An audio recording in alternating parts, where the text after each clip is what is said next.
Sanvu mwezi guno mu bitundu bya Kyambogo omuvuzi w'emmotoka y'ekitongole ekiramuzi Juju Barnabas yakwatibwa abasirikale b'ekitongole ekiwoza ky'omusolo ki URA ng'asabaza ebyamaguzi ebyali biteeberezebwa okuba nga tebakkirizibwa kitongole kino kuyingira ggwanga.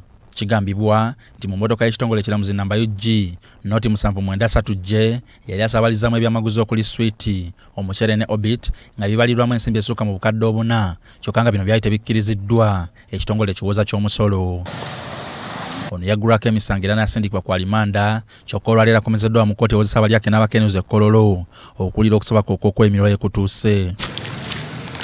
Mu kkooti eno etudde mu kasenge k'omulamuzi etakkiriziddwa bannamawulire okusaba kw'okweyimirira Barnabas kuyasaamu kugaaniddwa olw'okulemerera okuleeta bamweyimirira ab'omuzinzi.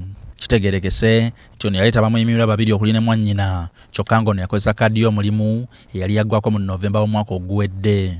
Omulala ategeerekese Kerya Moses yalemerera okulaga ebikwata ku akawunti ze era bombi kkooti ebagobye.